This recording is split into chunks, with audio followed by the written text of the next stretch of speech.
दोस्तों, क्या आप जानते हैं इस अभिनेत्री के बारे में जो अपना खर्चा चलाने के लिए 17 साल की उम्र में बन गई थी वेश्या। आज बॉलीवुड में इस तरह कमा रही है नाम। जी हाँ दोस्तों, बॉलीवुड की दुनिया अजीबो गरीब है। यहाँ कभी भी कुछ भी हो सकता है। बॉलीवुड में उन्हीं लोगों के बारे में बातें की जाती हैं जो पर्दे के सामने दिखाई देते हैं, जबकि पर्दे के पीछे से कई लोग काम करते हैं।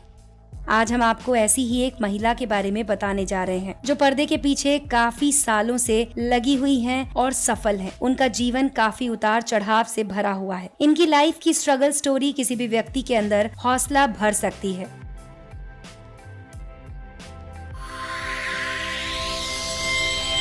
नमस्कार दोस्तों, स्वागत है आप सभी का हमारे चैनल ग्लैमर न्यूज में, जिसमें हम टीवी, फिल्म और बॉलीवुड से जुड़े रोचक राज और जानकारी सबसे पहले आप तक पहुंचाते हैं। इसलिए हमारे चैनल को अभी सब्सक्राइब करें और इस वीडियो को आखिर तक जरूर देखें। तो बगैर समय गवाए शुरू करते हैं। हम जिस महिला की बात कर रहे हैं उसका नाम शगुफ्ता रफीक है। ये पर्दे के पीछे काम करने वाली वो महिला है जिनके बारे में बहुत कम लोग जानते हैं। इनके जीवन की कहानी इतनी ज्यादा दर्द भरी और प्रेरणादायक है कि सुनकर आप हैरान हो जाएंगे। बहुत कम लोगों को ये बात मालूम है कि आशिकी 2 जैसी सुपरहिट फिल्म में ये लेखिका केवल 17 साल की उम्र में ही वेश्या बन गई थी।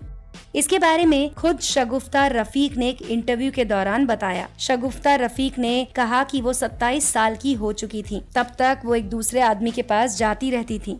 उनकी माँ को ये बात पता थी कि वो एक वेश्या के रूप में काम करती हैं। शगुफ्ता ने इंटरव्यू में ये भी कहा कि वो अपनी बायोलॉजिकल माँ को नहीं जानती। उन्होंने बताया कि वो खुद को अनवरी बेगम, जिन्होंने गोद लिया था, उन्हीं को माँ के रूप में जानती थी। उस समय उनके जन्म के बारे में 3 तरह की बातें होती थी। कहा जाता था कि वो अपने जमाने की प्रसिद्ध अभिनेत्री और निर्देशक ब्रिजेश दाना की पत्नी कमल सदाना यानी कि सईदा खान की बेटी है। ये भी कहा जाता था कि वो किसी ऐसी माँ की बेटी है जिसने किसी अमीर व्यक्ति के साथ संबंध बनाए और पैदा करके उन्हें छोड़ दिया। उनके बारे में कहा जाता था कि उनके पेरेंट्स झोपड़पट्टी में रहते थे और उन्होंने उन्हें फेंक दिया। जब वो 2 साल की थीं, तब उस समय सईदा की शादी ब्रिज साहब के साथ हुई। अक्सर जब लोग उन्हें अनवरी बेगम के साथ देखते तो कहते थे कि नानी के साथ जा रही हो। शगुफ्ता ने बताया कि बचपन से ही लोग उन्हें हरामी लड़की कहते थे। इसी वजह से वो क्रूर हो गई और उन्होंने स्कूल भी छोड़ दिया। वो लोगों से हर समय लड़ती रहती थी। अनवरी बेगम जो हमेशा उनके साथ रहती, उनके दूसरे पति का नाम मोहम्मद रफीक था।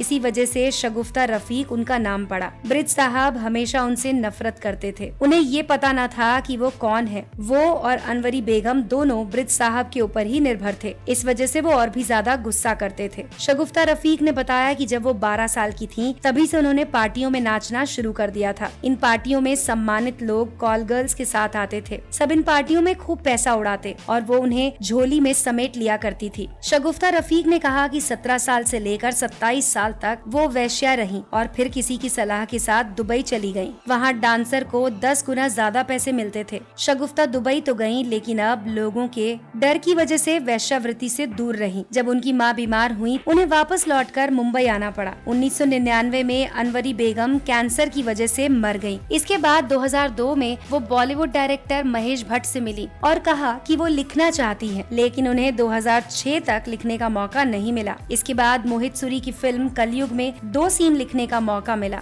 और उन्होंने कभी पीछे मुड़कर नहीं देखा। उन्होंने वो लम्हे, आवारापन, राज 2, जिस्म 2, मर्डर 2, राज 3 और आशिकी 2 जैसी फिल्मों को लिखने का काम किया है। शगुफ्ता के अनुसार वो महेश भट्ट को अपना जुड़वा भाई मानती हैं। तो दोस्तों, ये थी जानकारी ग्लैमर की दुनिया से जुड़ी हुई। दोस्तों, अगर आप इस विषय में अपना कोई सुझाव देना चाहते हैं तो हमें नीचे दिए गए कमेंट सेक्शन में बता सकते हैं। दोस्तों, सब्सक्राइब करें हमारा चैनल ग्लैमर न्यूज और बेल आइकन को दबाएं लेटेस्ट टीवी, फिल्म और बॉलीवुड वीडियोस सबसे पहले देखने के लिए।